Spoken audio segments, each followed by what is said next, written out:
Bienvenidos a Conversando con CAF, un espacio dedicado a los temas más relevantes de América Latina y el mundo. Hoy les saludamos desde París y tenemos el gusto de recibir como invitado especial a Alan Wagner, exministro de Defensa y Relaciones Interiores del Perú, exsecretario general de la Comunidad Andina. Muchísimas gracias por acompañarnos. Nuestro anfitrión, como siempre, Enrique García, presidente ejecutivo de CAF, Banco de Desarrollo de América Latina. Gracias a ambos por acompañarnos. Muchas gracias, Adriana. Señor Wagner, quisiera comenzar por preguntarle acerca de las políticas en Perú. Ha sido ejemplo de apertura por la diversificación de sus exportaciones, por sus fuertes vínculos con Asia. ¿Qué tipo de política tuvo que existir? ¿Qué tipo de liderazgo tuvo que existir para que eso ocurra y haya llevado a Perú al lugar en donde está en este momento? Bueno, en primer lugar, una muy mala experiencia, que fue particularmente durante el gobierno del general Velasco, que fue una dictadura militar con tendencias socialistas, donde se expropió prácticamente todo lo que era la actividad privada, periódicos, en fin, en el Perú. Y todo esto con resultados económicamente desastrosos. Luego vino un primer gobierno del presidente García, donde él intentó, en plena crisis de la deuda, aplicar una limitación al servicio de la deuda que el Perú confrontaba en esos momentos, y esto sumado a ciertas políticas económicas llevó a una situación de retracción muy importante y de hiperinflación. Yo diría que estas dos experiencias fueron muy importantes porque convencieron al país de que era necesario cambiar la política económica e ir hacia una política de apertura, cosa que se hace durante el gobierno del presidente Fujimori, y eso permitió que el Perú, después de mucho tiempo, mirara hacia el mundo, ¿no? Yo creo que eso significó, por un lado, poner en orden los equilibrios macroeconómicos del país, pero por otro lado, abrir la economía al comercio y a las inversiones. ¿Es replicable, presidente García, ese modelo para el resto de la región? Yo creo que lo que ha hecho Perú lo han hecho otros países y son los que les ha ido bien, que es la continuidad en ciertas políticas al margen de las diferencias ideológicas que pueden existir. Si vamos al caso del Perú, como dice Alan, evidentemente, desde los primeros cambios que hizo el gobierno de Fujimori, todos y cada uno de los gobiernos que han pasado en el Perú han mantenido la línea de política. Esa es la receta, porque en macroeconomía no existe ideología, no hay derecha e izquierda, hay racionalidad. Estamos en Europa y no podemos dejar de mencionar o comentar lo que son las relaciones de América Latina y Europa. Está muy claro y muy presente, sobre todo en los últimos años, la relación de América Latina con China, con Asia. ¿Cuál es, en su opinión, el estado de las relaciones latinoamericanas y europeas en este momento? Yo diría, en primer lugar, que no son excluyentes, ¿no? Yo creo que no hay que equivocarse. La China se ha convertido en un cliente de la mayor importancia, en un gran socio comercial, incluso con inversiones importantes en nuestros países, principalmente en el rubro de los productos básicos. Pero eso no quiere decir de que nuestros países, y yo hablo por el Perú, pero creo que se extiende a toda América Latina, no miren, ¿no?, a Europa, a Estados Unidos, al resto de los países asiáticos.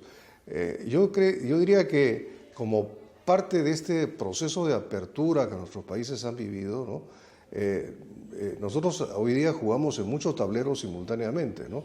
De manera pues que yo diría que en un mundo globalizado uno tiene que mirar a la integridad de la comunidad internacional y ver dónde están las oportunidades para mejorar las exportaciones, incrementar las inversiones y, en definitiva, esa es la manera como realmente podemos ser socios activos de la comunidad internacional.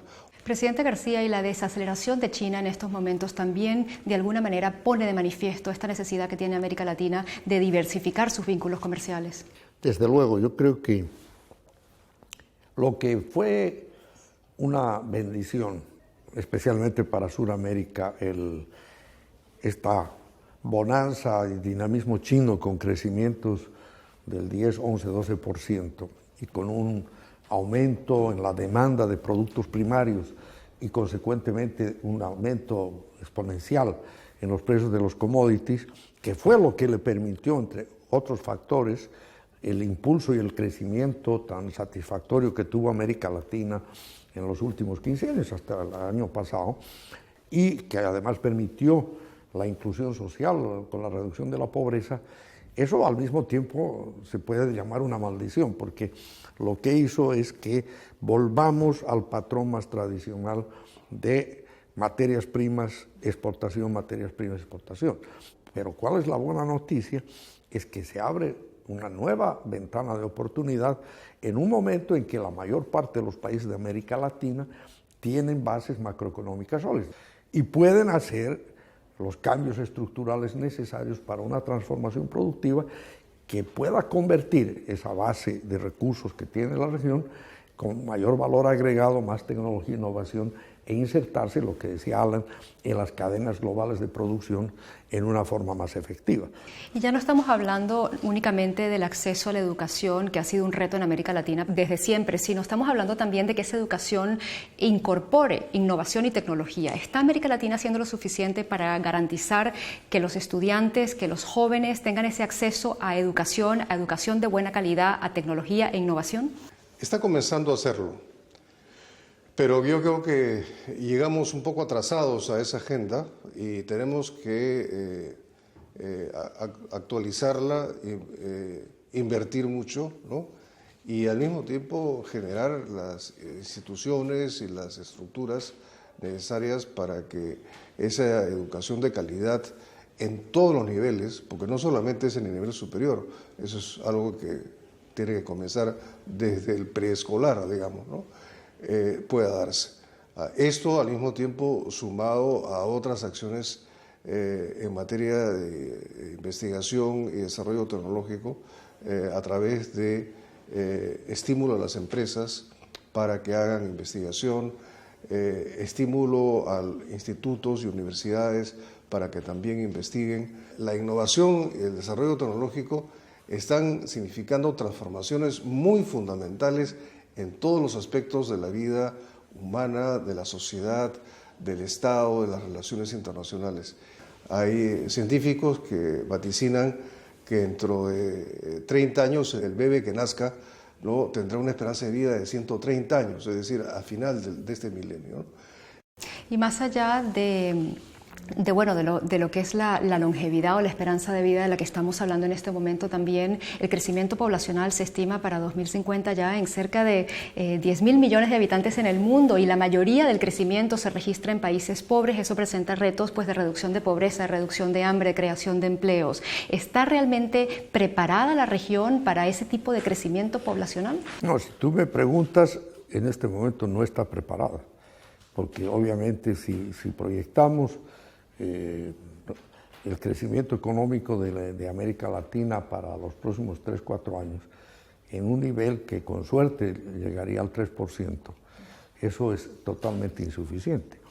En un estudio que nosotros hicimos sobre América Latina al 2040 muestra con toda claridad que América Latina no solo debe crecer más, debe crecer mejor, y crecer más significa estable a un nivel superior al 5%, y mejor significa con una calidad de crecimiento basada no en esta volatilidad de las materias primas, sino en una transformación productiva que permita precisamente la creación de oportunidades de empleo para la mayoría de la gente, que sea incluyente y que sea sostenible ambientalmente. Ahora, la buena noticia es que varios de los países están viendo esa perspectiva, y la clase política tiene que interiorizarse de las prioridades del futuro con un marco de logro de consensos que permitan precisamente trabajar en agendas de largo plazo. Yo quisiera aprovechar su experiencia en defensa para hablar de paz y seguridad. El año pasado en La Habana se declaró América Latina como zona de paz, y si bien es cierto que no tenemos guerras propiamente dichas, tenemos conflictos fronterizos y un alto índice de violencia, de crimen, de homicidios. ¿Qué debe hacer la región realmente en pro de la paz y seguridad regional? La posibilidad de un conflicto armado entre nuestros países no está descartada, ¿no? La preocupación más bien va por la segunda parte de su pregunta. Ya no solamente la preocupación es el narcotráfico, ¿no?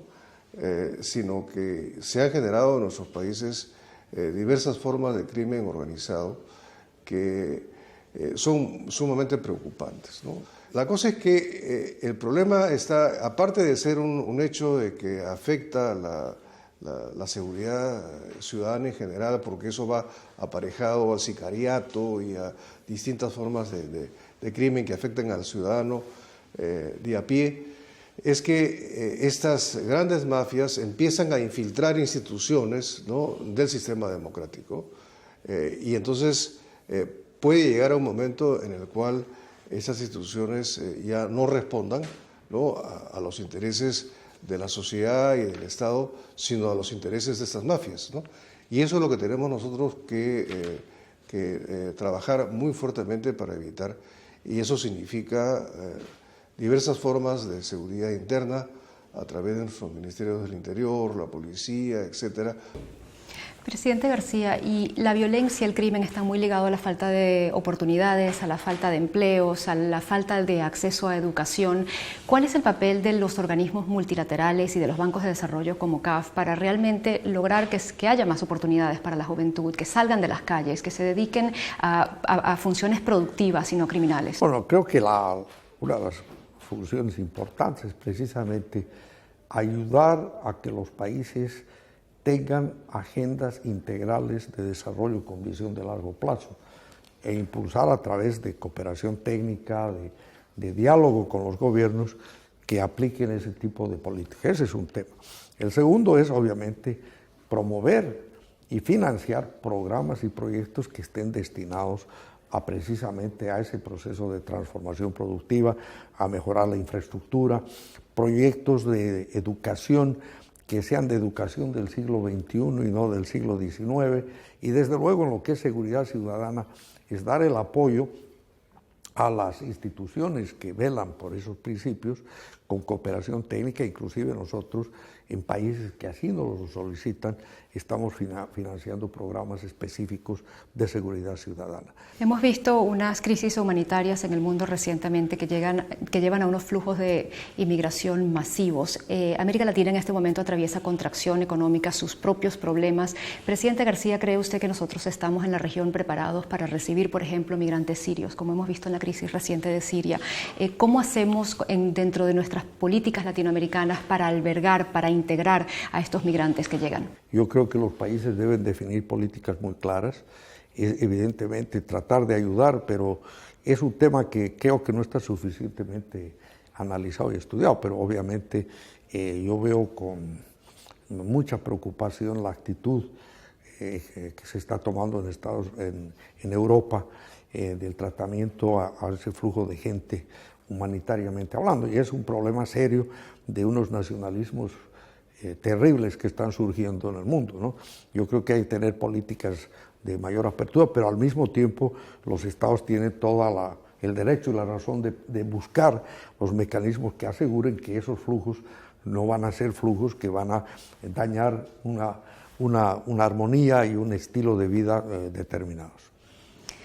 Señor Wagner, su opinión acerca del proceso de negociaciones de paz que avanza Colombia. Muy positivo, ¿no? Yo creo que ya el proceso de paz en Colombia ha ingresado a un camino recto, ¿no? Que va a conducir a unos acuerdos de paz que van a ser sumamente importantes. Me parece que el acuerdo tomado sobre la manera como se van a tratar los crímenes de guerra, por llamarlos de alguna forma, yo creo que ha abierto el camino para una solución a ese problema, y yo creo que esa solución será a corto plazo y será algo extremadamente beneficioso, no solamente para Colombia, sino para toda nuestra región. Muchísimas gracias a ambos. Así llegamos al final de esta edición de Conversando con CAF. Nos vemos próximamente. Gracias por acompañarnos.